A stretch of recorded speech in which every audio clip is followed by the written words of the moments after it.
no livro de Atos, quantas vezes os irmãos oravam juntos, e a oração comunitária é um reflexo da oração pessoal. A gente ora em secreto e a gente tem essa alegria de orar também com os irmãos como um complemento, né, da nossa oração em secreto com o Pai. Ó Deus, muito obrigado por nessa noite nos reunir mais uma vez nesse estudo bíblico, Senhor. Tem tanto nos abençoado ao longo desse ano 2020. Nesse dia, Senhor, que para nós é tão difícil, que é o dia da segunda-feira. Parece que todos os problemas se levantam nesse dia. Muitas vezes sentimos, Senhor, que as forças da semana já acabam na segunda. E o Senhor nos deu o presente de estarmos aqui reunidos em Teu santo nome, para que por Tua graça fôssemos fortalecidos em Ti e na força do Teu poder. Que seja assim nessa noite, Senhor. O Senhor sabe das nossas necessidades, Senhor. O Senhor sabe que existem irmãos aqui que estão passando por privações materiais, outros que estão passando por lutas espirituais, alguns que estão passando pelas duas. O Senhor sabe, Pai, e nós estamos aqui apresentando tudo diante de Ti, Senhor, pois assim Tu nos ensinaste, para que recebêssemos da Tua parte paz, paz para o coração angustiado, fé para a mente atribulada, descanso para aqueles que estão sobrecarregados. Seja assim nessa noite, Senhor. Que tudo isso redunde em glória para Ti, Senhor. E edificação para a nossa alma. Abençoa, meu Deus, o Teu povo, por meio da Tua maravilhosa graça. Em especial, oramos pelos moradores dessa comunidade de Cosme de Farias, que como o mundo inteiro temos visto a ação do mal, dando uma maneira de pensar e de agir diabólica para as pessoas. Mas cremos que o Senhor faz brilhar a luz aonde antes existia trevas. Por isso estamos aqui, Senhor, confiantes unicamente no Teu poder, que vem da Tua graça. Teu poder para salvar, por meio do Evangelho. Ó Senhor Jesus, abençoa o pequeno Dylan. Nesses dias, Senhor, tem passado por alguns altos e baixos, mas que o Senhor, que já fez tantos milagres, Senhor, na vida desse pequenino, possa restaurar plenamente a saúde dele, Senhor, por misericórdia. Abençoa também a vida da irmã Osana, Senhor. Ela que está lá na Itália, tem passado tantas lutas na área de saúde, Senhor. Nós sabemos que não é fácil. Por isso, tem misericórdia, Senhor, da Tua filha. Derrama graça soberana, para que ela abunde em alegria, mesmo diante de provações intensas. Pois o Senhor é capaz de fazer isso e muito mais. Abençoa, Senhor, nossa congregação nesse momento de transição. Nos orienta, Senhor. Mostra-nos onde quer que nós estejamos, a semelhança do que o Senhor fez com o apóstolo Paulo, mostrando que o Senhor queria que eles fossem para a Macedônia. Guia-nos, Senhor, para que nós não venhamos a tentar fazer as coisas na nossa força, na nossa inteligência, porque não temos. Mas nos guia, Senhor. Nos guia como o bom pastor que o Senhor é e sempre foi e sempre será. Nos coloca onde devemos estar, Senhor, para que possamos fazer o que devemos fazer. Em nome de Jesus, amém. E graças a Deus. Aleluia. Amém, irmãos? Amém. O título da nossa mensagem de hoje é bastante sugestivo: As Tempestades da Vida. Ontem nós vimos o Senhor Jesus na conclusão do Sermão do Monte, que é o sermão mais famoso do ministério do Senhor Jesus. E o Sermão do Monte ele termina, e nos versículos 28 e 29 do capítulo 7, nós lemos: quando acabou de proferir estas palavras, estavam as multidões maravilhadas da sua doutrina. A doutrina, irmãos, é um conjunto de ensinamentos. Então as multidões estavam maravilhadas com aquilo que elas ouviram, porque ele as ensinava como quem tem autoridade e não como os escribas e fariseus, ou aqui, como algumas versões, apenas como os escribas, que eram os doutores da lei.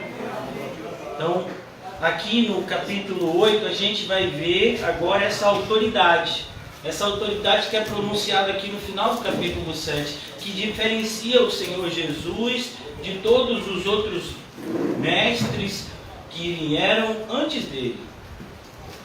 Muitas pessoas ainda hoje querem fazer com que a igreja seja como se fosse uma sala de aula de matemática, de biologia ou de qualquer outra ciência secular. Não. A igreja é uma antessala do céu e também uma antessala do inferno. É um lugar onde nós somos ensinados acerca da vontade do Deus Criador, o Deus que está sobre todos, o Deus que nos criou e o Deus que nos julgará segundo o seu poder e segundo a sua justiça. Por isso, irmãos, é importante que aquele que pregue, aquele que ouve a pregação, também viva de acordo com aquilo que tem pregado e ouvido.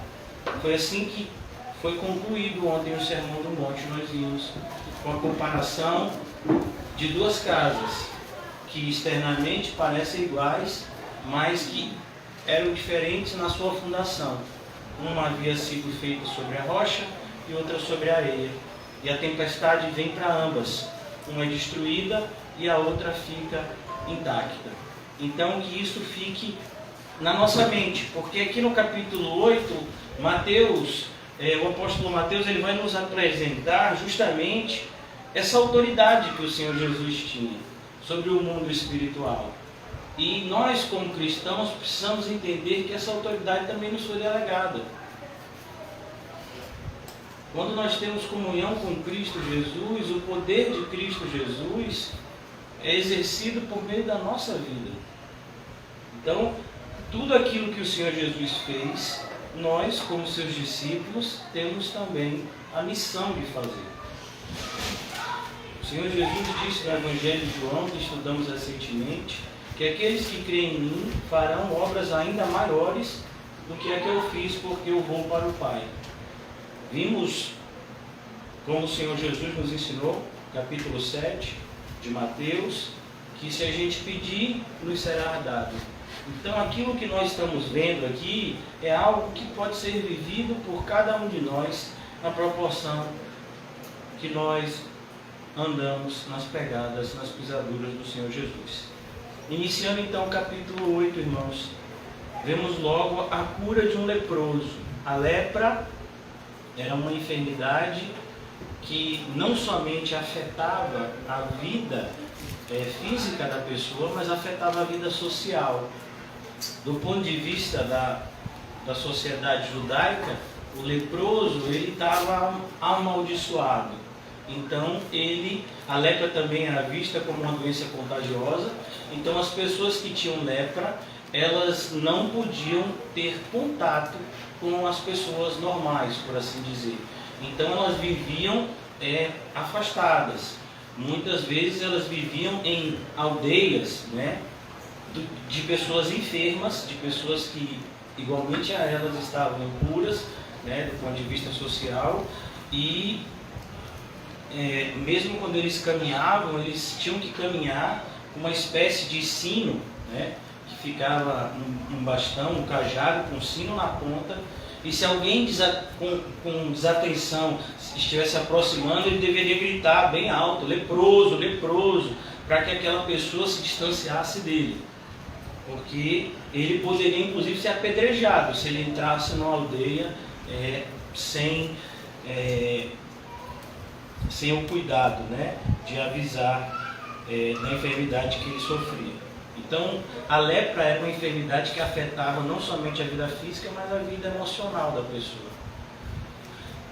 Nós estamos no século XXI, com toda a tecnologia, né? Temos celulares, computadores, tablets, temos a internet, então somos capazes de fazer videochamadas, mas ainda assim, uma das coisas que mais tem afetado a vida das pessoas por conta desse Covid é o distanciamento social. Muitas pessoas têm ficado doentes emocionalmente por causa do distanciamento social. Muitas pessoas têm entrado em depressão por causa deste distanciamento social. Agora imagine uma pessoa que tem isso e que não tem celular, que não tem nada e que não pode mais ver a sua família, não pode ver ninguém. Então realmente a lepra é uma doença extremamente dolorosa de todo ponto de vista que você imaginar. Né?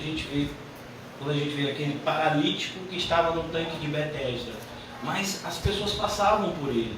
Ele tinha oportunidade de falar com as pessoas. O próprio Jesus falou com ele, né? A gente vai ver o cego Bartimeu, né, que gritava no meio da multidão. Mas aqui não, aqui a gente está vendo um homem que não podia mais ter nenhum contato social. Então, por isso que essa cura ela está aqui encabeçando esse capítulo. Ora, descendo ele do monte, grandes multidões o seguiam. As multidões estavam seguindo Jesus. A gente percebe que o ministério de Jesus é formado por momentos onde muitos o seguem e ao mesmo tempo existem momentos em que poucas pessoas estão seguindo a ele. E grandes multidões o seguiam. E eis que um leproso, tendo se aproximado, adorou, dizendo: Senhor, se queres, podes purificar-me. O ato desse leproso se aproximar, com certeza ele se aproximou com todo cuidado, já era uma atitude de fé. Porque se Jesus fosse um desses fariseus religiosos, talvez até mandasse apedrejá-lo, pela audácia dele de se aproximar de pessoas, entre aspas, purificadas. Né? Como nós vimos no Evangelho de João, como trataram aquele que havia sido cego desde o seu nascimento, que Jesus o curou, e os líderes religiosos chamaram ele de maldito. Mas, nascido todo em pecado, quer nos ensinar. Então os religiosos, eles ainda hoje se colocam num patamar de superioridade em relação às pessoas que estão oprimidas e passando por algum tipo de sofrimento. Nós não devemos ser assim, devemos seguir o exemplo de Jesus, não dos religiosos. O Senhor, se quiseres, podes purificar-me. Perceba a palavra que ele usa, purificar-me. Porque a ideia que a lepra era algo que tornava a pessoa imunda, tanto do ponto de vista físico quanto do ponto de vista espiritual. Assim as pessoas enxergavam. E Jesus, estendendo a mão, tocou-me. E aqui a gente vê um escândalo, o escândalo da graça. Jesus não precisava tocar nele. A gente vai ver ainda nesse capítulo Jesus curando uma pessoa à distância. A pessoa estava em outro lugar, em outra cidade. Jesus diz: vai, ele está lá curado. Mas aqui Jesus toca porque Jesus quer mostrar que compaixão. No capítulo 23 de Mateus, nós lemos que os fariseus, eles coavam o mosquito e entalavam-se com o camelo. E ele diz: olha, vocês dão dízimo das mínimas coisas e estão errando nas maiores, que é a misericórdia, fé, justiça. Então, o Senhor disse: misericórdia eu quero que você seja uma pessoa compassiva com o próximo. Então aqui a gente vê isso. A gente está tendo a oportunidade de viver isso. Né? Nesse momento de pandemia, onde as pessoas estão muitas vezes, né, com medo uma da outra, a gente não pode deixar o medo vencer a fé. É claro que nós não vamos fazer nada que venha trazer qualquer tipo de escândalo ao Evangelho, mas devemos entender que nós não somos limitados pelas imposições humanas. Vivemos debaixo da ação do Espírito Santo. Então, aqui Jesus ele faz algo totalmente desaconselhado pela medicina. Ele toca no leproso. E ele diz mais: quero, fica limpo. Imediatamente ele ficou limpo e da sua lepra. Disse então Jesus: olha, não digas a ninguém, mas vai mostrar-te ao sacerdote e fazer a oferta que Moisés ordenou para servir de testemunho ao povo. Isso estava escrito lá no Antigo Testamento. Havia essa hipótese de uma pessoa que tivesse a lepra, Deuteronômio 24:8, se ela ficasse curada, ela se apresentaria ao sacerdote, o sacerdote iria analisar cuidadosamente a pele dessa pessoa e seria declarado que aquela pessoa cerimonialmente agora está purificada, e aquela pessoa iria fazer alguns rituais de agradecimento e ela poderia agora ser inserida novamente na sociedade. É isso que Jesus está se referindo. Está escrito lá em Deuteronômio 24. Então, no capítulo 1 de Marcos, que trata também desse assunto, a gente vê que esse leproso não fez muito bem o que Jesus mandou. Esse leproso saiu gritando para todo mundo que Jesus curou ele, e aí foi um problema, porque Jesus não podia mais nem entrar nas cidades que as pessoas corriam atrás dele, então ele tinha que dormir muitas vezes no campo, ao relento. Então aqui ele continua agora, como eu disse a vocês, olha que coisa interessante, logo depois de Jesus curar um leproso tocando nele, Jesus vai curar o criado de um centurião à distância, mostrando que Jesus não precisava tocar naquele homem para curá-lo, mas é a compaixão. Muitas vezes, por exemplo, irmãos, a gente vai orar e a gente não precisa tocar na pessoa para orar, a gente não precisa dar as mãos para orar, mas muitas vezes também somos impulsionados, como já fizemos pelo Espírito Santo, para tocar as mãos uns dos outros enquanto estamos orando, para que de fato possamos sentir não somente espiritualmente, mas fisicamente, que estamos unidos em Cristo Jesus, por meio do Espírito Santo que habita em nós de maneira poderosa. Versículo 5: tendo Jesus entrado em Cafarnaum, apresentou-se-lhe um centurião. O centurião era um cidadão romano, ele não era judeu, ele não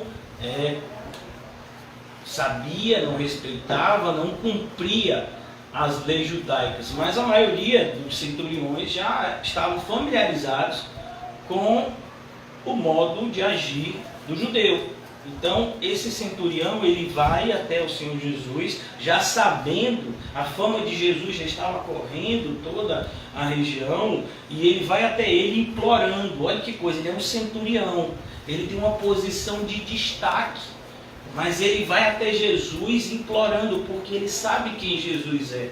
Ele sabe que Jesus é o Senhor, que Jesus tem poder no mundo espiritual e não somente no mundo físico. E aqui ele implora a Jesus: Senhor, o meu criado jaz em casa, de cama, paralítico, sofrendo horrivelmente. E para que esse homem fizesse isso, irmãos, é um grande milagre aqui. Porque para esse homem vir até Jesus implorando, ele teve que engolir todo o orgulho dele. Imagine uma autoridade policial como era o centurião, um homem que tinha que ser muitas vezes pelo seu ofício truculento, e ele vem implorando diante de Jesus por conta do seu criado.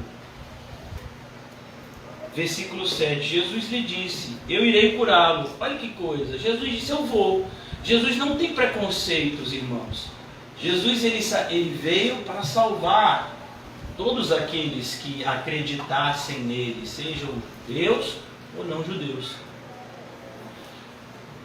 Mas o centurião respondeu: Senhor, eu não sou digno de que entres em minha casa. Olha que coisa. E essa visão, irmãos, deveria ser a nossa. A gente devia ter esse mesmo sentimento de indignidade diante de Cristo. não somos dignos de nada. Por mais que a gente tenha vivido uma vida aparentemente correta do ponto de vista religioso hoje, isso não nos faz merecedores de nada. Tudo que Cristo faz por nós é por graça, por misericórdia, por compaixão. É um amor imerecido que o Senhor sente por nós. E aqui ele diz: Senhor, eu não sou digno de que entres em minha casa, mas apenas manda com uma palavra e o meu rapaz será curado. Olha a fé desse homem. Quantas pessoas foram até Jesus pedindo que ele ajudasse e não tinham esse tipo de fé? Eles queriam ser tocados por Jesus, eles queriam que Jesus fosse na sua casa, mas eles não tinham esse entendimento que Jesus está muito além dos limites geográficos, que o poder de Jesus não está limitado pelas leis naturais. Então vamos imaginar que aqui fosse uma parede, que atrás daqui tem um quarto. Então eu tenho que atravessar, eu tenho que chegar na pessoa que está doente e tocar nela para poder ela ser curada? Não. A gente pode orar aqui e Deus pode operar cura no Japão, na China, em tantos lugares distantes. Sabe? A nossa fé é tão pequena, por isso que eu fico às vezes assim, impactado, como ainda hoje as pessoas dizem: ô pastor, aqui na igreja vocês não tem um óleo ungido para passar na minha cabeça? Eu digo: meu filho, se você estiver fedendo, a gente arranja um desodorante. Se você estiver precisando de óleo para fritar ovo, a gente compra um óleo para você. Você quer óleo para quê? Porque se for para ser curado, a Bíblia diz que é o que cura, o que opera a cura milagrosa é a fé. É a graça de Deus que é operada pela fé. E não nenhum instrumento. Tem alguns desses religiosos que dizem: não, mas é um ponto de contato. Meu filho, quem tem ponto de contato é eletricidade. Não é a gente. A gente tem fé. E sem fé é impossível agradar a Deus. Então, deixa esse ponto de contato para os incrédulos. Nós somos aqueles que cremos em Cristo Jesus e no seu poder. Então, o Senhor Jesus não precisa estar preso a isso, e nem a nossa fé deveria. Por isso que a gente ora. A gente orava pela vida da irmã Gisele, da pequena Helena, desde que elas estavam a quilômetros de distância daqui. A gente ora por Dylan e ele não está aqui. A gente ora pela irmã Osana, que está a milhares de quilômetros em outro continente. E a gente sabe que o Senhor Jesus ouve e se faz presente na vida de todas essas pessoas, pois Ele se agrada em responder a oração daqueles que verdadeiramente confiam nele. Glória a Deus. Então aqui ele diz: basta uma palavra e o meu rapaz será curado. Pois também eu sou homem sujeito à autoridade. E a analogia que esse homem faz assim é preciosa. Perceba a palavra que ele usa para Jesus. Ele diz: eu também tenho pessoas sobre a minha autoridade. Ele era um centurião. O centurião significa aquele que lidera grupos de 100.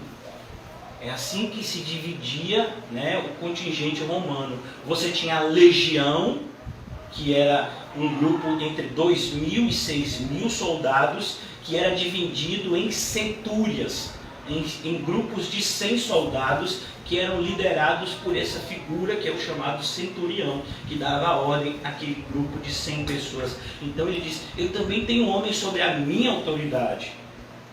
E ele diz aqui mais: tenho soldados às minhas ordens, e digo a este: vai, e ele vai, e a outro: vem, e ele vem. E ao meu servo: faze isto, e ele o faz.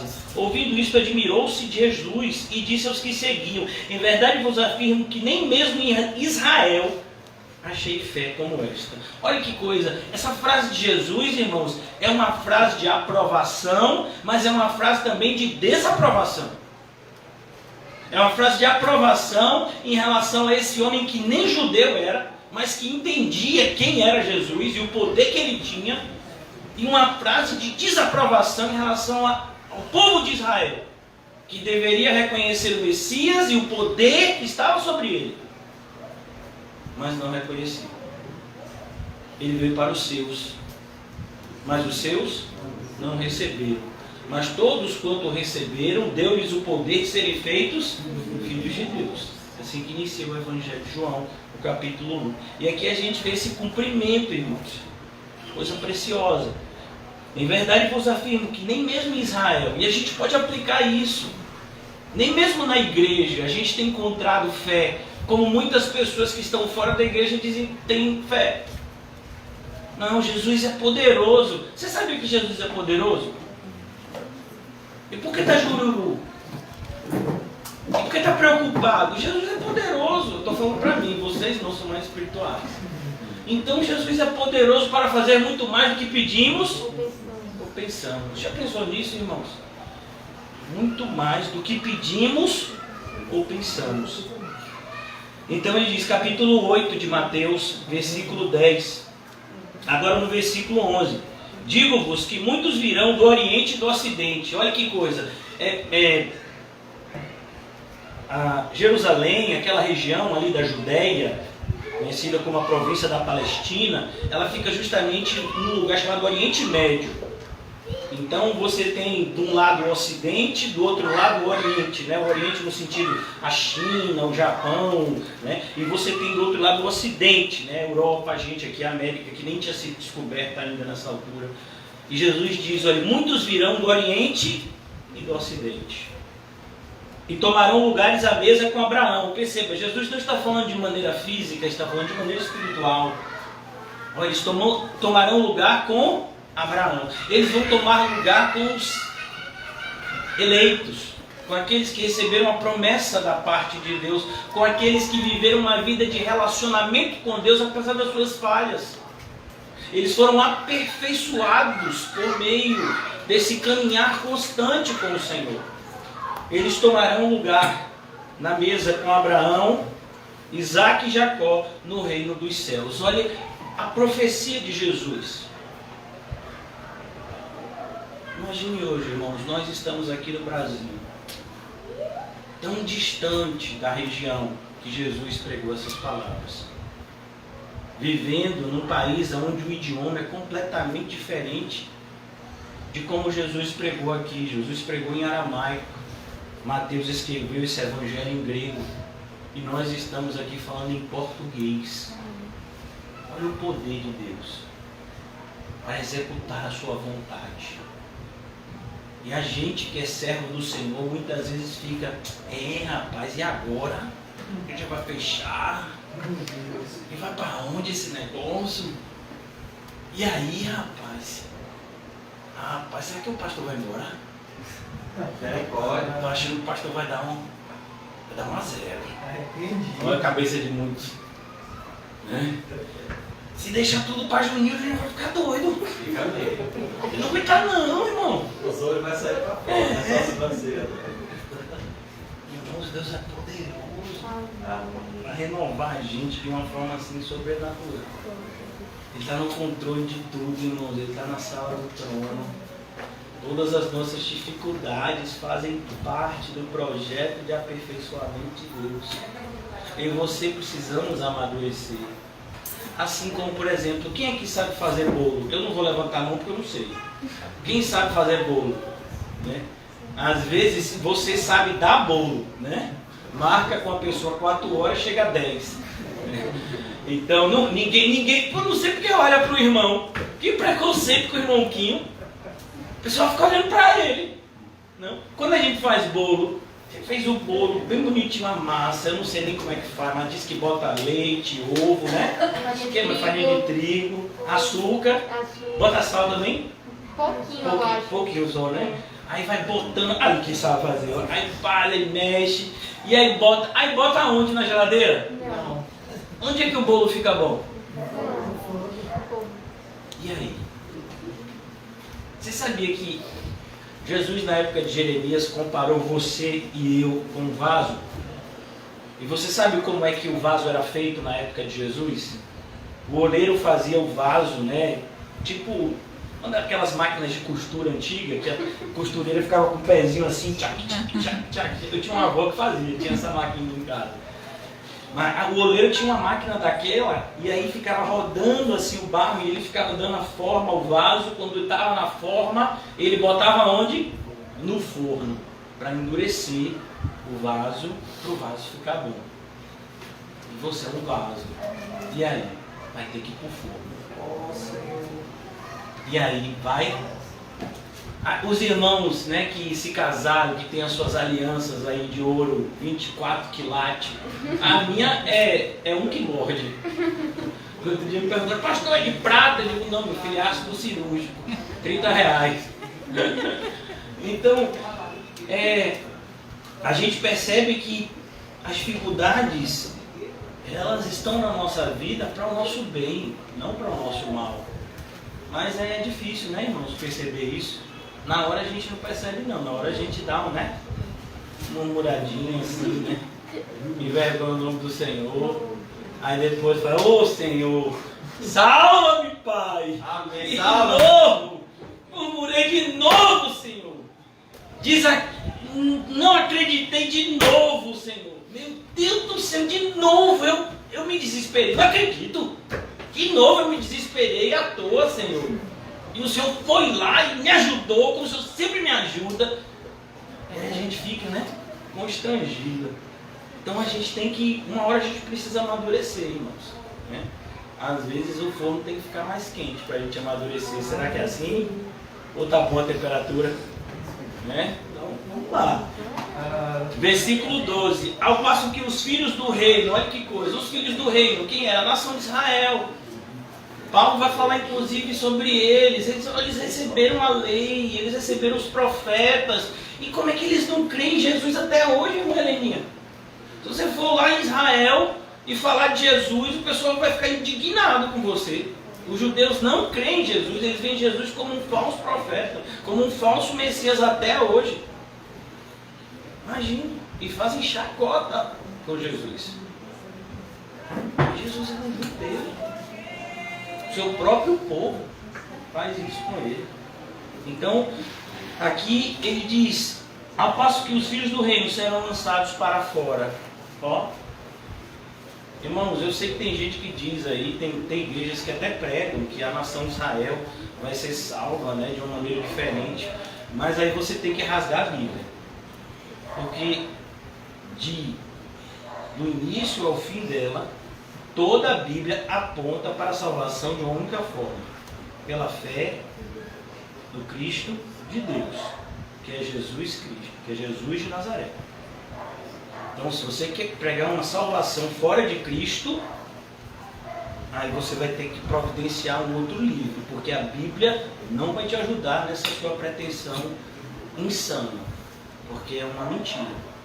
Mas algumas pessoas defendem esse ponto de vista completamente diabólico. Significa escarnecer do sacrifício perfeito de Cristo. Perceba que Jó já dizia do Redentor que viria e que o salvaria. Então a gente tem que tomar muito cuidado, porque hoje em dia, com o nome de evangelho, você ouve cada coisa assustadora.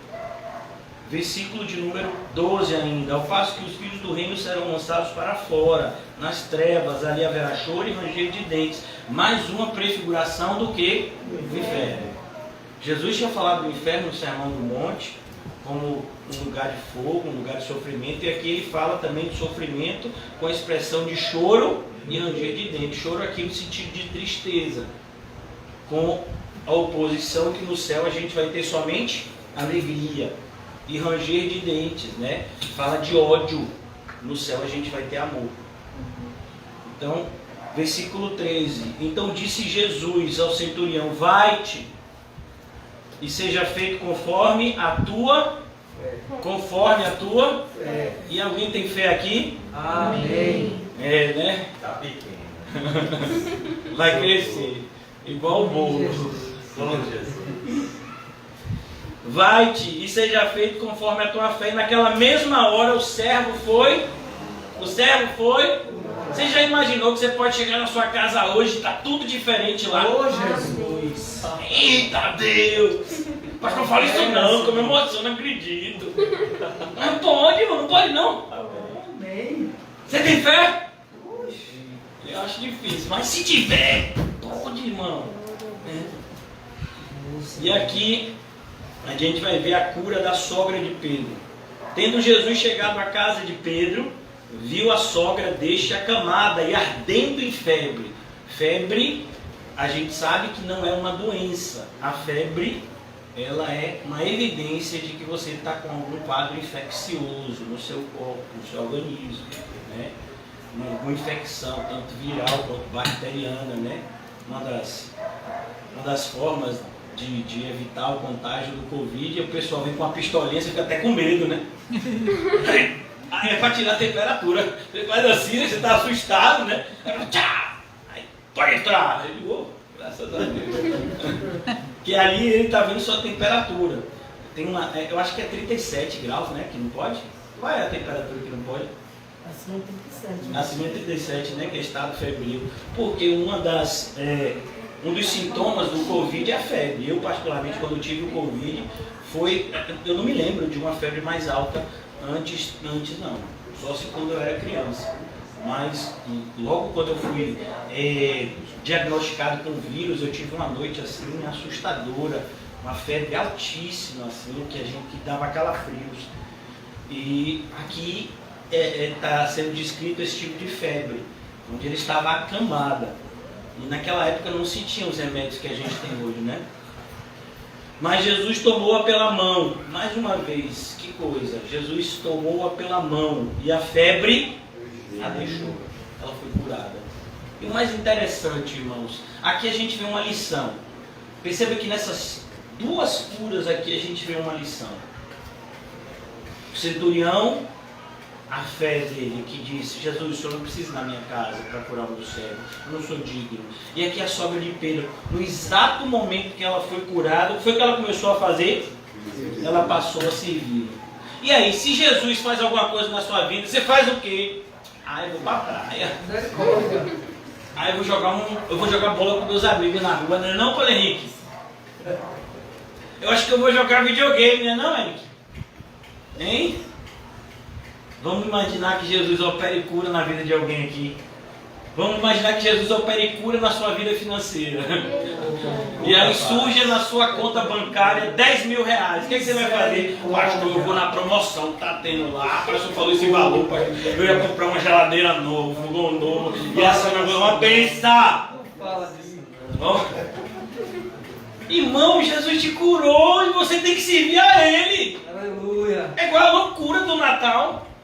Que o pessoal, no Natal, quer dar presente para os outros. Imagine, o aniversariante é Jesus, doido. E você fica negócio de árvore de Natal. Que mano, é árvore, rapaz. Então a gente tem que tomar muito cuidado. Ainda vê um negócio de um velho maluco chamado de Noel. Imagina, que coisa doida, rapaz. O camarada que vem de vermelho parecendo um cão. Um saco na cabeça, que eu não sei o que ele bota na cabeça. E um saco nas costas, ele vai roubar a sua casa. Esse negócio de lhe dar presente. Então a gente fica. E os ajudantes dele é tudo doente. Não, a gente quer contra, não quer não. Esse povo eu não sei não, irmão. No Natal eu prefiro acreditar nessas coisas esdrúxulas. Acreditar no salvamento, no nascimento do Salvador, meu Deus. Uma data tão preciosa, né? Que a gente se lembra que o nosso Salvador nasceu. É lindo, né? O coro dos anjos lá no Evangelho de Lucas, anunciando o nascimento do Salvador. É verdade. E aí as pessoas conseguem, pelo menos tentam, tirar a beleza desse momento tão divino que é a celebração do nascimento de Jesus. Independentemente de Jesus ter nascido ou não no dia 25 de dezembro, mas ele nasceu, irmãos. E foi o nascimento dele que propiciou a sua vida, a sua morte, a sua ressurreição e a nossa salvação, que está vinculada à morte dele. Então a gente tem que despertar. Por isso que o apóstolo Paulo ele diz: pelo amor de Deus, irmãos, não tomem a forma do mundo, não recebam tudo que o mundo quer impor goela abaixo a vocês, mas sejam transformados pela renovação do entendimento. O que renova o nosso entendimento? palavra de Deus. Aí a gente começa a acreditar da forma certa. Então aqui, ele diz, e naquela mesma hora, ela se levantou e passou a servir. É assim que a gente tem que fazer, irmão. Jesus te curou. Você estava morto, agora você está vivo. Você estava perdido, você foi achado. Você era cego, agora você vê. Então vai e sirva Jesus. Aleluia. Até quando? Até a morte. De que forma? Com toda a sua força. É assim, irmão. Sem ressalvas. E aqui a gente vai perceber que Jesus cura muitas outras pessoas. Chegada a tarde, trouxeram-lhe muitos endemoniados. E ele meramente com a palavra, percebeu, não tem esse negócio de ritual, de expulsão de demônio, ritual. Imagina. Uma vez eu já assisti um curso de expulsão de demônio, 4 horas, jogada no lixo. Esses pastores de Araque que não entendem nada, de nada, que fica falando um monte de bobagem, de demonização, de espírito, de não sei o quê, e de Bíblia que é bom nada. Eu já assisti esses cursos, por isso que eu estou dizendo que não vale nada. Já li aqueles livros de uma mulher, de uma pastora, que nem existe pastora, né? Mas uma pastora americana chamada Rebecca Brown. Os livros dela são super vendidos no meio evangélico, mas só presta para uma coisa, meu filho, para você jogar no lixo da descarga.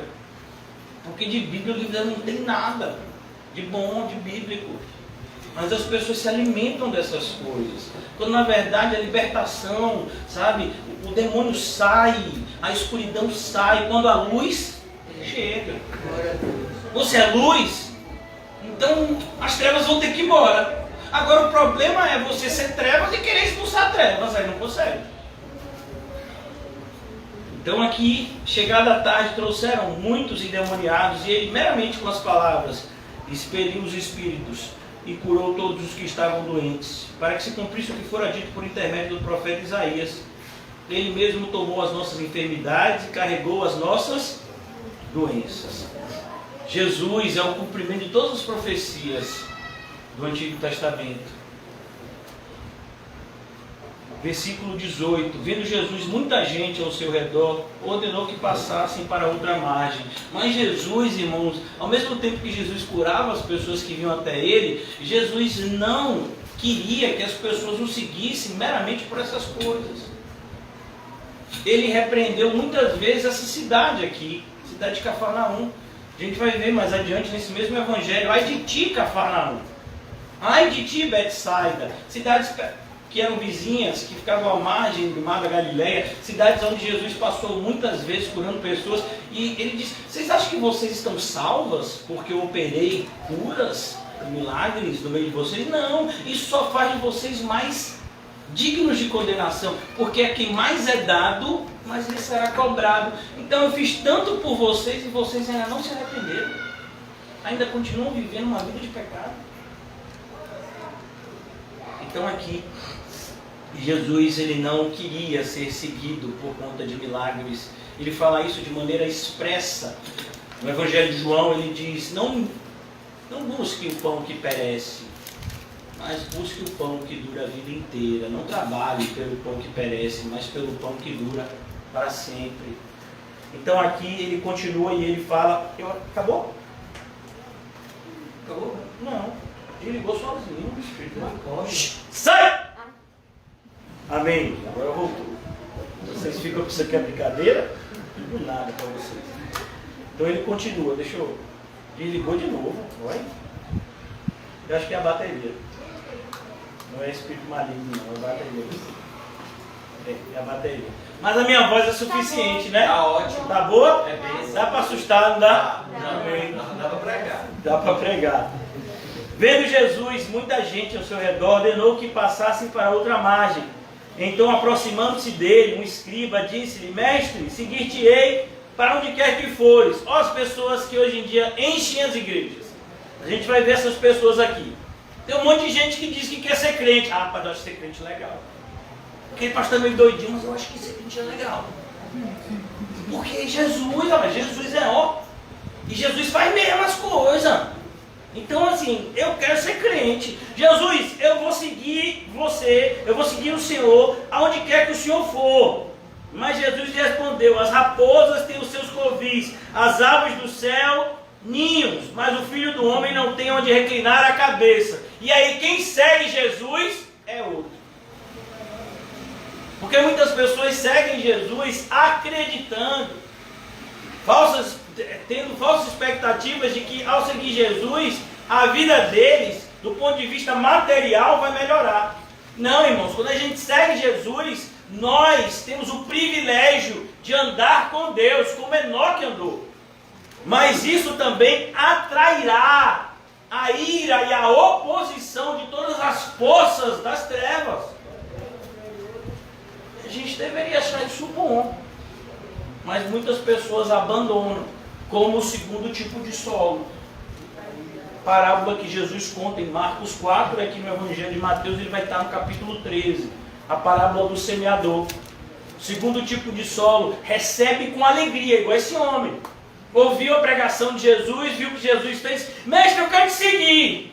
Jesus diz, olha, você está preparado para dormir no meio do mato? Ah, no meio do mato aí não, né? Tem mosquito. Tem bagon? Repelente? Plano de saúde? Não? Odontológico? Não? Salário? Não? Ah, varão, aí não, aí ficou aí, impactou, né? Quer dizer que eu vou seguir o Senhor, não vai ter nenhum. Uma gracinha. É um privilégio seguir a Jesus. A gente que devia dar tudo para seguir a Ele. Glória a Deus. Então, mas muitas pessoas abandonam quando vê qualquer tipo de dificuldade material, né, espiritual, que nada. Eu fui naquele estudo bíblico, passei uma noite, um monte de zumbido no meu ouvido, vou nada, rapaz. E ainda mais aquele pastor me disse que está escrito na Bíblia dele, né? Na Bíblia dele que Satanás vive ao redor de mim mesmo não, que eu já expulsei. Meu filho, Satanás vive ao redor, não adianta você expulsar, meu filho, não adianta. Ele vive ao redor, bramando como um leão, esperando uma oportunidade para tragar. Que nada, varão, eu já fiz aquilo que me mandaram, dei 7 voltas na minha casa, ungi tudo com óleo vindo de Israel, molhei a porta com a água do Jordão, por isso eu durmo tranquilo. Olha, onde é que está o demônio? Na mente da pessoa. Ela está totalmente endemoniada. Com uma fé dessa. Então a gente tem que tomar cuidado. As igrejas hoje, elas prometem o que Jesus não prometeu. E Jesus não tem compromisso com aquilo que ele não prometeu. O compromisso de Jesus é com a sua palavra. E não com a palavra de homens fraudulentos. O próprio apóstolo Paulo já repreendia que existiam pessoas que estavam adulterando o Evangelho. Você já viu a expressão gasolina adulterada? Então é a mesma coisa, está adulterando o Evangelho. O Evangelho tem que ser apresentado de maneira pura. Mas muitas pessoas têm adulterado o Evangelho. Então quando ele é apresentado de maneira pura e simples assim, acontece muitas vezes o que Jesus falou. Pessoas podem ouvir com alegria, mas quando chegar a provação, olha o dedinho, mano, até gostei, eu até gostei, mas sabe como é, né? Quando passar o Covid, quando chegar a vacina, não é nem a vacina para o Covid, é a vacina para essa nova cepa lá que está aparecendo na Inglaterra, aí eu vou lá. Aí lá para 2022, 2023, cepa diz que é uma mutação do vírus, né? Está tendo uma mutação do vírus, aí diz que parece que vai ter que ter uma vacina nova. Quem acredita no que eles dizem, né, deve estar desesperado. Ainda bem que o nosso compromisso é com Cristo. Amém? Amém. Ô, pastor, você falou esse negócio de cepa, agora eu não vou dormir não. Irmão, fique em paz. Deus está no controle. Você só vai ficar doente se Deus quiser. E você só vai morrer se Deus quiser. E outro dos discípulos lhe disse, versículo 21, e outro dos discípulos lhe disse, Senhor, permite-me ir primeiro sepultar o meu pai. E aqui fica parecendo um pouco de perversidade de Jesus, se a gente não entender a cultura hebraica. Então, o que esse homem está dizendo não é, meu pai morreu, e aí eu estou cuidando do velório, e amanhã o irmão Paulinho vai enterrar ele lá no Campo Santo, viu Jesus? Não, o homem não está dizendo isso. Na cultura hebraica existia o entendimento de que o filho ele tinha que ficar na casa até o momento que o pai morresse, que era quando a herança era dividida. Então esse homem está de olho no quê? No quê? Ele disse, se eu for agora e ele morrer, quem vai ficar com a minha parte? Aí eu volto, estou sem nada, e aí? Não, varão, vamos fazer as coisas com ordem e decência. Olha, ainda vamos à Bíblia. Então ele estava dizendo o seguinte, Jesus, 2 autos. Viu? 2 autos. Quando dá um tempo, quando eu estiver bem, daqui a uns 2, 3 anos, vai ser a minha aposentadoria. Eu estou quase batendo o tempo de serviço, só falta 2, 3 anos. Vou bater minha aposentadoria, Jesus, fique tranquilo. Vou servir o Senhor. Jesus está dizendo que você está de brincadeira.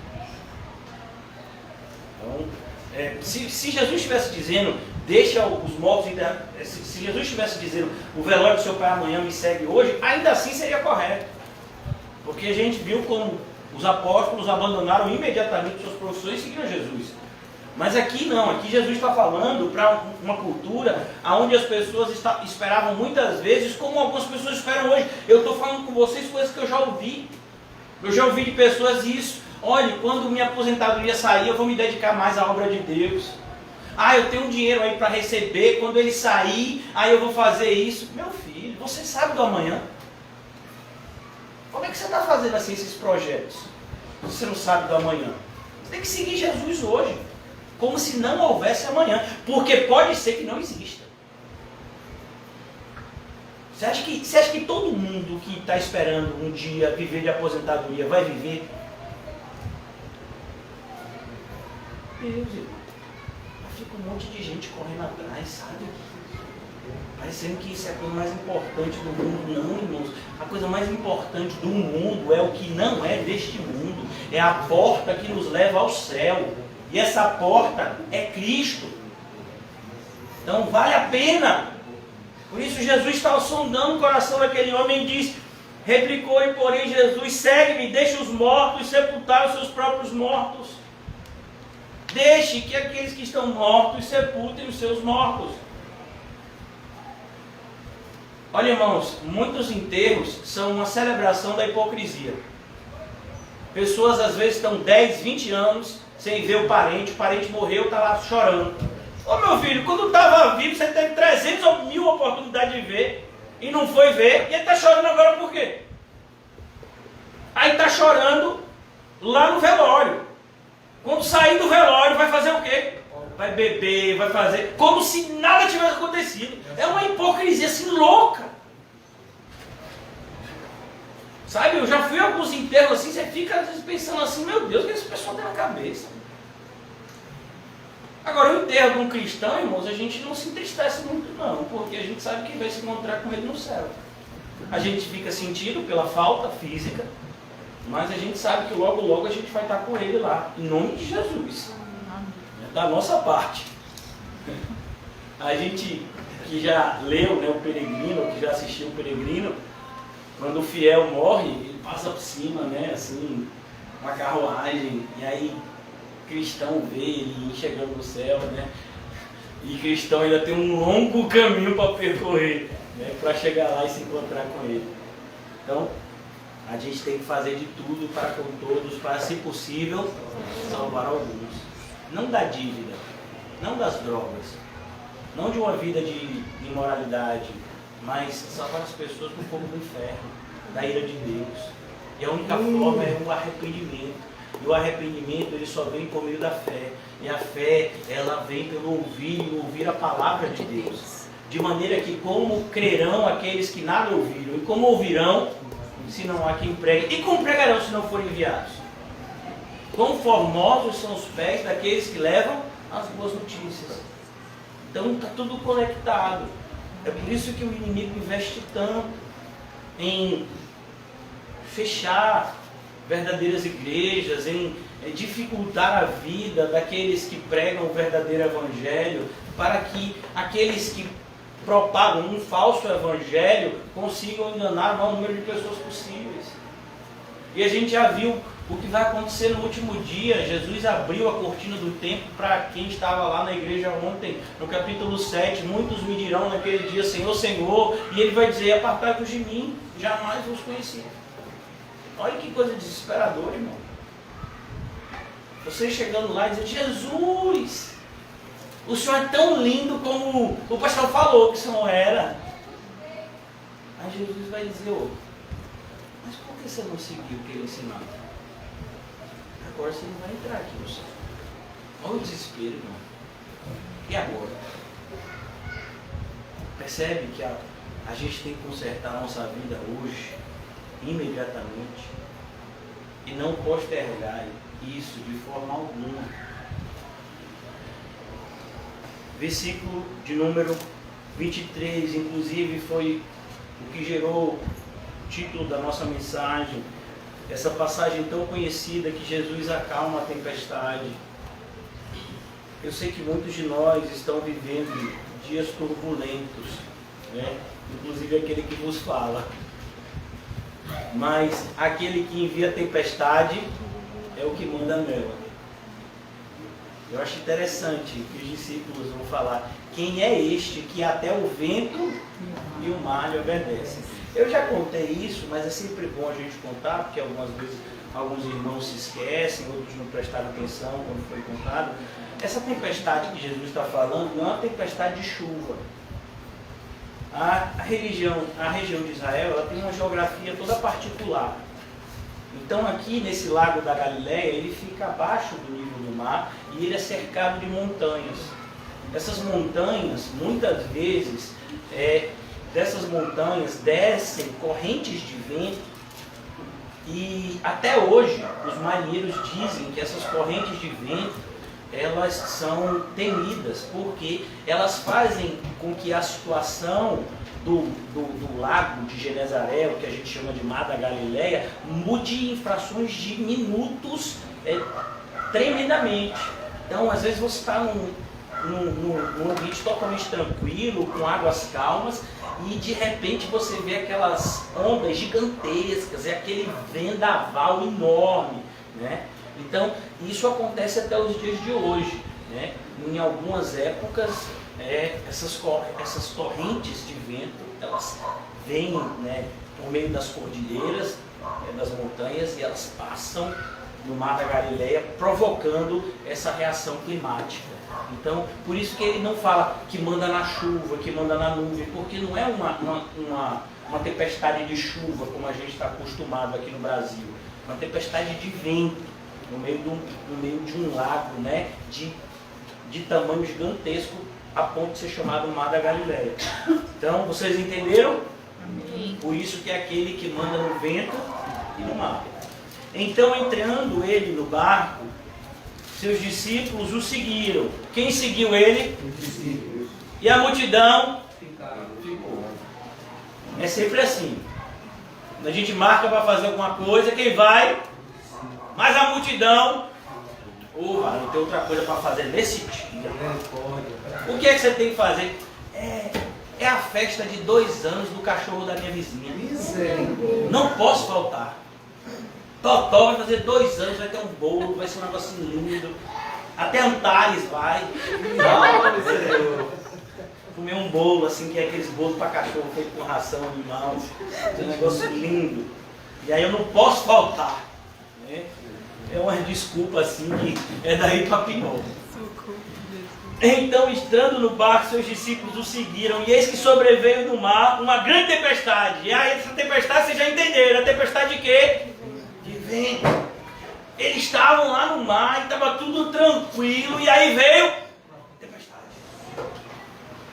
Normalmente os problemas são assim, né? Você começou o dia tranquilo, tranquilo assim, às vezes você está um pouco atribulado, né? É normal, aquela tribulação assim, né? Meira. É verdade. Aí toca o telefone e você pensa que vai ser alguém lhe dando uma boa notícia. Isso. Eita Jesus! Olha, a carga de colchão É profeta. naufragou. Isso é profecia. Eita. Olha, a Santa Casa faliu. Misericórdia. Ninguém vai receber salário. Oh Deus. Ô Deus, tá repreendido, varão! Já pensou, irmão? E as notícias são assim. Eu me lembro, como se fosse hoje, eu estava pregando no início da minha vida, assim, né, como pastor, como pregador do Evangelho, e Letícia ainda era pequenininha, né? Tem 10 anos, eu sou cristão, ela vai fazer 12. E quando terminou a pregação, eu peguei o telefone, a mãe dela dizendo, ela estava morrendo em meus braços, imagina. Aí ela foi para o hospital, eu fui também, ela estava no carro, eu fui, a gente se encontrou, graças a Deus, tudo deu certo. Mas assim, a gente ouve uma coisa dessa, a gente fica, né, desestruturado. A gente fica imaginando, por exemplo, quando os nossos irmãos em Cristo receberam a notícia do diagnóstico de Dio, por exemplo. Imagina. Você está pensando que é uma coisa mais simples, e o médico diz, é um tumor, e é sério, e tem que fazer quimioterapia, e tem que fazer isso. Imagina, né? Então são situações assim muito difíceis, e normalmente elas vêm de maneira o quê? Inesperada. Você acorda às vezes de manhã como se fosse um dia normal, você está se arrumando para ir para o trabalho, você está se arrumando, se você é dono de casa, para fazer os seus afazeres, e de repente tudo pode mudar. A vida de Jó foi rapidamente, Jó não fazia a mínima ideia do que estava acontecendo, né? Então, aqui, a tempestade, ela simboliza isso, ela aparece do nada, e a gente tem que estar preparado, entendendo que se Jesus está no barco, ele não vai naufragar. E eis que sobreveio no mar uma grande tempestade, de sorte que o barco era varrido pelas ondas. Olha as ondas, ondas altíssimas, o barco era pequeno. Entretanto, Jesus dormia. Ô irmão, quem consegue ter paz no meio da tribulação? Fora Aquino. Agora Aquino é um caso à parte, né? Então, mas Jesus dormia. E a ideia é que você sabe que Deus está no controle. Isso tem que dar paz a você. Aqui a gente, talvez você diga, mas aqui é Jesus, pastor. Mas o apóstolo Paulo, a gente estudou recentemente o livro de Atos, que descreve aquele evento do naufrágio, do navio que Paulo estava, mas você não percebe o desespero na vida de Paulo. Durante toda aquela tempestade de vários dias, não foi uma tempestade de horas aqui, mas uma tempestade de dias, não foi num lago, mas num oceano, né? No mar Mediterrâneo, aquela tempestade lá. Paulo estava com comunhão com o Senhor. Então, todos estavam desesperados. Paulo estava dizendo para eles: comam, que ninguém vai morrer. O Senhor Jesus apareceu e vai salvar a vida de todo mundo. Fiquem tranquilos. Vocês têm que comer e têm que se preparar. Então, olha que coisa. Como é importante, irmãos, não se desesperar. Se você se desesperar, vai resolver alguma coisa? Às vezes, quando acontece algumas coisas assim bem difíceis, as pessoas ficam, mas pastor, como é que você fica tranquilo assim? Eu disse, ó meu irmão, se você me disser que eu me desesperar, socorro! Meu Deus do céu! Se você me dissesse que eu me desesperar, vai resolver o problema? E quando o filho se chega, eu vou beber uma água. Eu não vou remédio. Amém, irmão? Até a irmã Marcinha deu risada agora. A bichinha disse, hoje eu não vou rir. Mas ela não conseguiu. Então, se alguém dissesse, se você se desesperar, o mais desesperado ganha. Aí eu me desesperava, irmão, arranca cabelo, ganha. Mas meu filho, se você se desesperar, resolve. Não resolve. Você tem que estar tranquilo para poder resolver a situação. É assim ou não é? Então a gente tem que aprender que não é hora de desesperar o momento da tempestade, né? Você pode até quando a tempestade passar, você dá uns 2 gritos assim para liberar. Mas no meio da tempestade você tem que ficar o quê? Consciente, sóbrio, não? Sóbrio, vigilante, pedindo a Deus o quê? Sabedoria, como o Tiago fala no capítulo 1. Tem gente que diz, rapaz, eu não vou mais nesse estudo, ele vai dar até susto.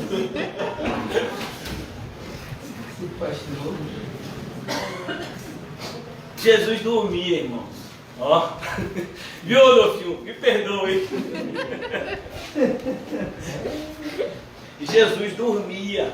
Porque, sabe, irmãos, é essa paz que excede o entendimento. Não é uma...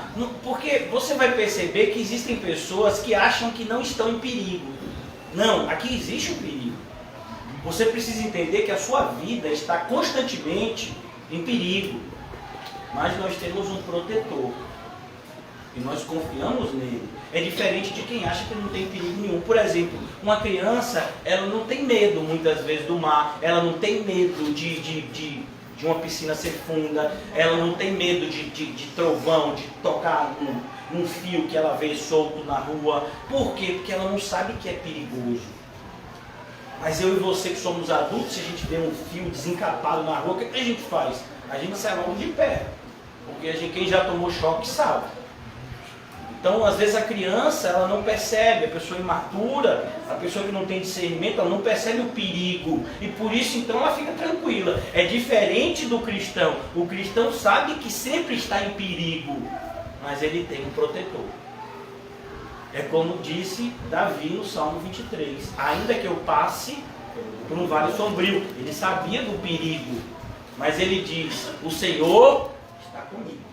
E ele me protegerá com sua vara, a vara no sentido, ele fará com que eu ande pelo lugar correto, mesmo nos pântanos mais perigosos, e ele vai também afugentar aqueles que tentarem me matar. A vara era para afugentar os predadores, a sua vara e o seu cajado me consolam. A ideia de consolo é a ideia de conforto, de segurança, como um bebê se sente seguro nos braços de sua mãe, né?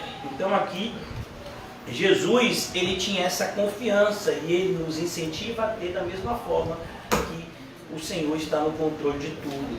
Mas os discípulos vieram acordá-lo clamando, Senhor, salva-nos! Parece os irmãos aí, né? Salva-nos, Senhor! Perecemos! Eles estão dizendo, ele está para morrer! Perguntou-lhes então, Jesus, por que sois tímidos? Perguntou-lhes então Jesus, por que sois tímidos? A ideia de timidez aqui, irmãos, não é aquela timidez que você tem vergonha de falar em público, de orar. Não, a timidez aqui no grego, no original, a palavra tímido, ele é sinônimo da palavra covarde. Então você pode ser tímido e não ser covarde. Mas você não deve ser covarde de forma alguma.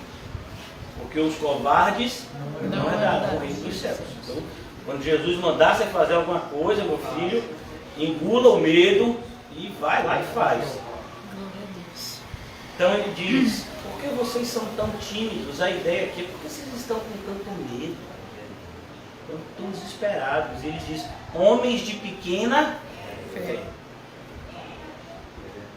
A fé, ela é inimiga da dúvida. As duas, elas não convivem no mesmo ambiente.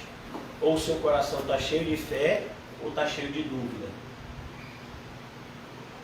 Então, ele levanta-se, repreende os ventos e o mar. Olha que coisa.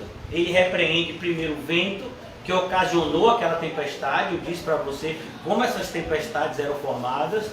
Ele repreende o vento e o mar, que estava refletindo aquela passagem inesperada de vento, né, por meio de ondas gigantescas. Então, ele repreende o vento e o mar, e fez-se grande bonança. A ideia de bonança é aquele que ele chama um mar de marinheiro, parece uma piscininha, né? A gente às vezes vê a praia assim, é tão boa, principalmente para as criancinhas, né, nadarem. Então, veio grande bonança, e maravilharam-se os homens, dizendo, quem é este que até os ventos e o mar lhe obedecem? Quem está passando por uma tempestade? Quem está passando por um bocado de tempestade?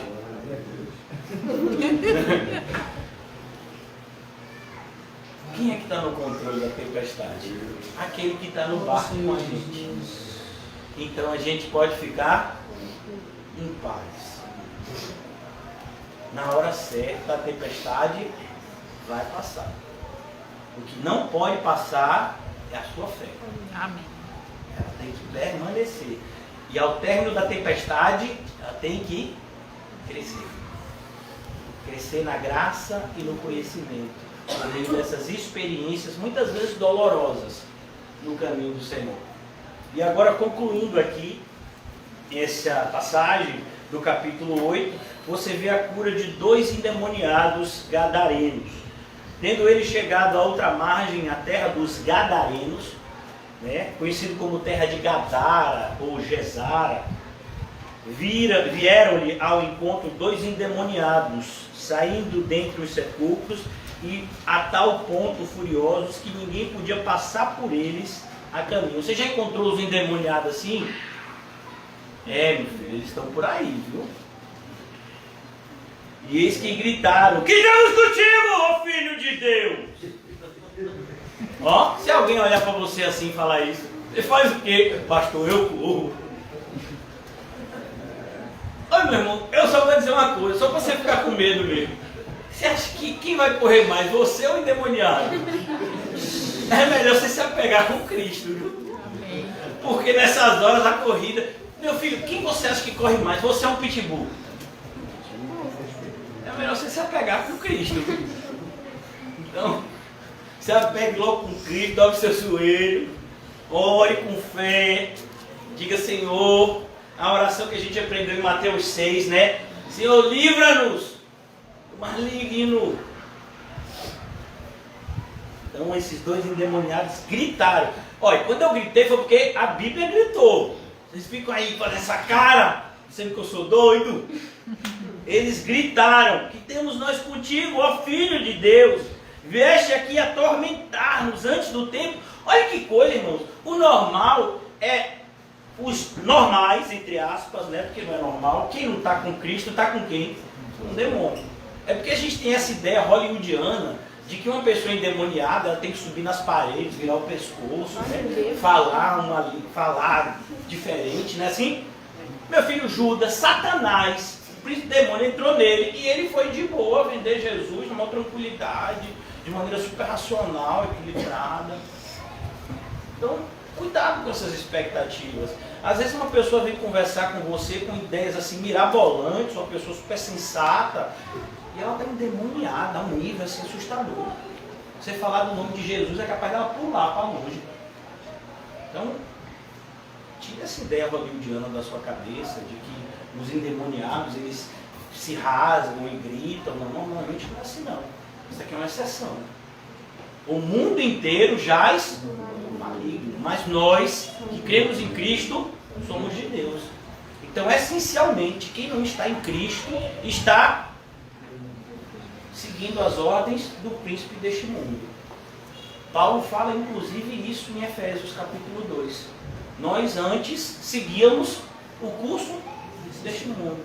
Nós seguíamos a orientação dele, o príncipe do mal. Então a gente tem que tomar cuidado com essas ideias equivocadas. Mas algumas vezes um endemoniado pode se apresentar desse jeito. E uma pessoa assim, a gente tem que ficar com medo? Não, a gente tem que ficar com misericórdia. Como é que você vai ficar com medo de uma pessoa assim? Tem que ficar com compaixão. Essa pessoa está completamente perdida. Você não fica com medo do endemoniado. Quando você tem Cristo, você fica com compaixão daquela alma. Aquela pessoa que está completamente dominada pelas trevas. Como Paulo que expulsou o demônio daquela mulher lá em Filipos. Como Jesus vai expulsar o demônio desses 2 homens aqui. Então a gente tem que ter compaixão diante de pessoas que aparentemente já demonstram estarem endemoniadas. E não raiva ou medo. Sentimentos que não tem nada a ver com aquele que é servo de Deus. Amém? Amém. Viestes aqui atormentar-nos antes do tempo. Percebeu, irmãos? Se você é luz, quem vai ficar com medo de você é o endemoniado. Não é o contrário. Não é o contrário. Não, pastor, eu vi um camarada lá e ele mudou a voz. Ô, meu filho, e você vai ficar com medo disso? Não. Você sabe que o mundo espiritual existe, sim ou não? Então pronto. É por isso que às vezes eu acho assim que tem gente que a ficha ainda não caiu. Porque se pergunta para uma pessoa crente, o mundo espiritual existe, irmão? Existe. E de repente, se aquele ventilador começar a flutuar pelo meio da sala, quem fica aqui? Teve os dois que já olharam para a escada. Um que já olhou pela janela, eu vou para aqui. Não, irmão, a gente não fica com medo. Essas coisas podem estar acontecendo. Sim ou não? Sim. A pessoa uma vez me disse, pastor, as coisas estão voando aqui na minha casa, o senhor vem aqui? Eu disse, eu vou. Aí tentaram me dissuadir. Ah, não, rapaz. Eu digo, oh, meu Deus do céu, vai ficar com medo disso. O mundo espiritual é real, irmão. Então, eu creio que alguns aqui têm experiência espiritual, eu já tive algumas e não convém ficar dividindo isso, né? Porque não é doutrina. Mas o mundo espiritual é real. Não se assuste se coisas, né, fora do comum acontecerem. Creia em Cristo, que está no controle, inclusive, dessas coisas também. E eis que gritaram, que temos nós contigo, ó Filho de Deus, vieste aqui atormentar-nos antes do tempo? O que eles estão falando, irmãos? Eles estão dando uma aula de escatologia. Escatologia é o estudo, né, uma área do estudo da Bíblia que aponta para como as coisas acontecerão no fim. Como vai ser o fim da história? Por isso a palavra escatos, que significa fim, né? Então o estudo das coisas do fim. Eles estão dizendo, eu sei que no fim a gente vai ser condenado, a gente já sabe disso. Por isso ele diz, o Senhor veio antes do tempo, ainda não é tempo. Porque eles já sabiam que Jesus tinha uma obra a cumprir. Então eles gritaram, vieste atormentar-nos antes do tempo. Ora, andava pastando, não longe deles, uma grande manada de porcos. E aqui a gente percebe que esse povo não era judeu. Que existiam até judeus vivendo nessa região, mas que a maioria eram pessoas que não provinham do povo judeu. Por quê? Porque o judeu não criava porco, nem criava nem comia, porque o porco era um animal cerimonialmente impuro. Então o judeu não se relacionava com esse tipo de animal, nem para se alimentar dele, nem para criá-lo. Então seria uma pessoa que não era judeu, povos que não eram entregues, não estavam debaixo da lei judaica, por assim dizer. Então havia uma criação de porcos ali. Então os demônios lhe rogavam, se nos espere, manda-nos para a manada de porcos. Pois ide, ordenou-lhe Jesus. E eles saindo, passaram para os porcos. E eis que toda a manada se precipitou, de espinhadeiro abaixo, para dentro do mar, e nas águas pereceram. Olha que cena assustadora. Tinham os endemoniados, saíram daqueles dois homens, foram para uma manada de porcos, e os porcos então, por isso ele disse, pastor, um animal pode ficar endemoniado? Aqui. Por isso quando a pessoa diz, Totó não morde, eu digo, meu filho, deixa a Totó lá. Eu vou sempre levar uma senhora em casa e ela tem um cachorro, uma cadela, não sei, já teve lá. Né, de Dona Maria, né? Ou é tão boazinha, ela não morde não. Toda vez que ela... Eu já fico aqui espírito. E aí, a pessoa diz, né? Ah, mas ele é tão bonzinho. Eu digo mesmo, pode ser até com você. Mas eu confio em Cristo, né? Então animais podem sim ser possuídos por demônios. A gente não está falando nenhuma bobagem aqui, a gente está lendo um texto em que demônios entraram em porcos. Por isso, cuidado. Esse pessoal que diz que o melhor amigo do homem é o cão, então eles estão certos, né? É o cão. Quem tem como melhor amigo o cão, você já sabe de quem é. Meu melhor amigo quem é? Jesus. Eu vou tocar Jesus para um cachorro. Agora veja. A pessoa diz, quando eu estou assim, estressado, pastor, eu desabafo com o meu cachorro. Ele não entende, fica olhando para mim assim, dá uma lambida. E meu filho, você tem Jesus para conversar. E você prefere se desabafar com um cachorro. Pelo amor de Deus. Olha, irmão, não sei você, mas eu acho uma das coisas assim mais loucas que eu vejo, sabe? É um monte de gente lá perto de onde eu moro, gente assim, toda metida a se achar especial, dobrando o joelho e recolhendo fezes de animal para jogar no lixo. Eu digo, meu Deus, olha para isso. Olha o que o diabo faz com a pessoa. que a pessoa nem percebe. Andando com o totó, aí o totó faz cocô e ele vai limpar o totó. Amor de Deus, hein? Então mais o que fazer do que limpar cocô de bicho, né? Então, não é para você deixar a rua suja, não. Eu estou dizendo para você que essas pessoas que investem tanto em animais, a gente fica pensando, e eu não tenho nada contra animais, viu, irmãos? Muito pelo contrário, mas os animais, eles não foram criados por Deus para serem bichinhos de estimação. Os animais foram criados por Deus para viver na natureza, todos eles. Pelo menos é assim que está na minha Bíblia, se na sua está diferente, eu não sei. Aí chega o homem e fica criando os animais no sentido de pets, né? Bichinhos de estimação. Isso é falta de quê? Falta de Cristo. E aí a gente percebe esse amor por bichos e todas as pessoas, olha, eu vou ser muito radical aqui. Todas as pessoas que eu vejo que têm amor por bichos, falta amor por gente. E eu digo isso 100%. Eu nunca vi uma pessoa que dissesse, eu amo meu cachorro, que amasse as pessoas da mesma forma. O cachorro está lá fazendo um monte de bobagem, mas é totó. Agora passa uma pessoa necessitada, passa uma pessoa machucada, passa uma pessoa em alguma situação, né, que precisa de ajuda, e a pessoa vira o rosto. Você vai dizer para mim que isso é de Deus? Aí eu fico vendo a mulher de um pastor que me decepcionou muito, porque eu tinha essa pessoa como uma pessoa que seguia Cristo, postando nas mídias sociais, eu prefiro bicho do que gente. Uma pessoa que fala isso, irmãos, ela pegou a Bíblia dela e rasgou. Prefiro bicho do que gente. A gente no casamento dos irmãos leu o texto de Marcos 12, que diz, ame ao seu pet, é isso mesmo? Ame ao seu próximo. Não sou eu que estou errado, irmão. Eu sei que tem um monte de gente que me odeia, teve gente que saiu da igreja por causa disso. Pastor, odeia cachorro. Não odeia não, meu irmão. Eu tive que lutar contra isso, porque eu gosto de animal, a ponto de querer ter. Já tive cachorro, já criei. Mas eu vejo que isso é uma perda de tempo. É uma distração. Como, por exemplo, no meu celular, alguns anos atrás, eu tinha jogos. Tinha um jogo mesmo chamado Candy Crush, né, que você fica juntando um negocinho, né? Irmão, quando eu vi que aquilo era do cão, eu tirei direto na minha... É mesmo, pastor, o Candy Crush é do satanismo? Não, meu filho, é porque é para você perder tempo.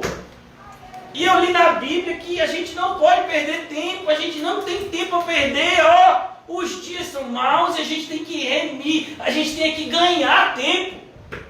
Porque a gente não tem tempo para fazer tudo que a gente tinha que fazer. Pregar, orar, jejuar, estudar a Bíblia, fazer o bem ao próximo. E aí fica a gente 2 horas naquele joguinho, fazendo aquela tribulação que nunca ganha. Tem umas partes que você não ia para lugar nenhum. E você fica orando para sair o brigadeiro. Isso não é de Deus não, irmão. Então eu sei que é até um pouco de brincadeira, mas cuidado com o que você faz com o seu tempo. Sabe, não tenho nada. Se você tem seu bicho, cuide dele. Não estou dizendo que você vá amanhã e jogue o seu bicho na rua de jeito nenhum. Você já tem o seu bicho, cuide. Mas assim, tome cuidado com o relacionamento que você tem. Porque ele não é um ser humano. Ele não é parecido com um ser humano. Ele não tem a alma de um ser humano. Ele é um animal que foi criado por Deus.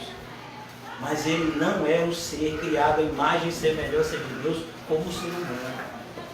Então, esse movimento que tem surgido no nosso meio é um movimento que faz parte da estruturação diabólica do mundo para receber o anticristo.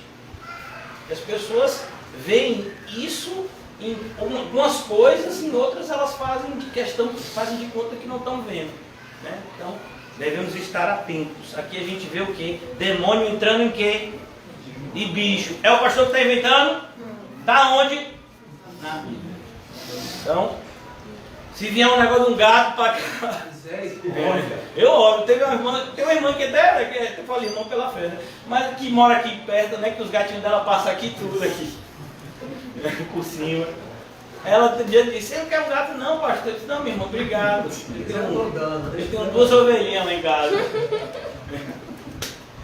Então, fugiram os porqueiros e, chegando à cidade, contaram todas essas coisas e o que acontecera aos endemoniados. Aí você diz assim, então o pessoal da cidade se converteu e foi maravilhoso, e foi bênção, e todo mundo se voltou a Cristo, não foi, irmão? Não, pediram para Cristo ir embora. Chegue em uma casa onde a pessoa ama bicho e diga o que eu disse. Sou irmão, gosto até de você, mas não vem mais aqui não. Porque ficar falando essas coisas do meu bichinho, eu amo meus bichos, não vou deixar de amar eles. Já imaginou isso? Eu já vi gente assim. Eu já ouvi de pessoas isso. Né? Eu já vi gente tentando defender essa ideia. Não tem problema você ter um bichinho ou 2, ou 12, ou 25. Né? E são coisas assim, irmãos, que a gente fica escandalizado. Eu não sei se você fica, mas eu fico, porque assim, isso é uma coisa que Deus coloca no coração da gente, o amor pelo ser humano. Quando você vê as pessoas que não fazem nada para ajudar o ser humano, tratando o bicho igual a gente, eu não sei você, mas eu fico revoltado. Como Paulo ficou revoltado em ver a idolatria dominante na cidade de Atenas. Hoje em dia a gente tem uma idolatria chamada petmania. Por que você acha que tem tantos pet shops hoje em dia? Por que você acha isso?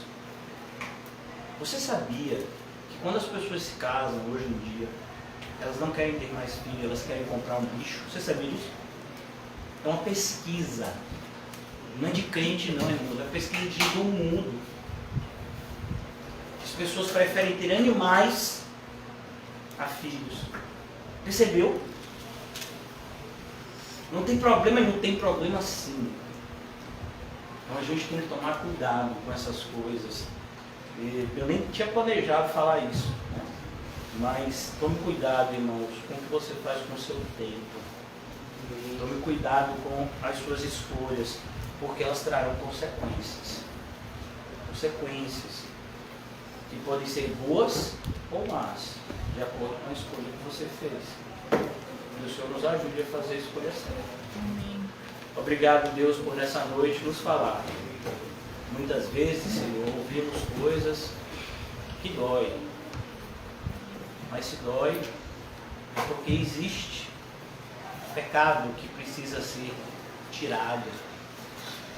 Como um câncer que precisa ser removido para salvar a vida da pessoa. Que assim seja nas nossas vidas a remoção do pecado por meio da sua santa palavra, Senhor. Não nos deixa, Senhor, vivermos achando que somos de Deus e andando com o mundo. Mas que cada vez mais a Tua verdade entre na nossa vida, expulsando todo engano e nos fazendo verdadeiros adoradores, que adoram ao Pai em espírito e verdade. Pois esses são os que o Pai procura. E assim seja na vida de cada um de nós, como discípulos de Cristo e filhos de Deus. Em nome de Jesus, amém. E graças a Deus, saúdem-se mutuamente com a graça. E diga para você mesmo, ame as pessoas e cuide dos animais.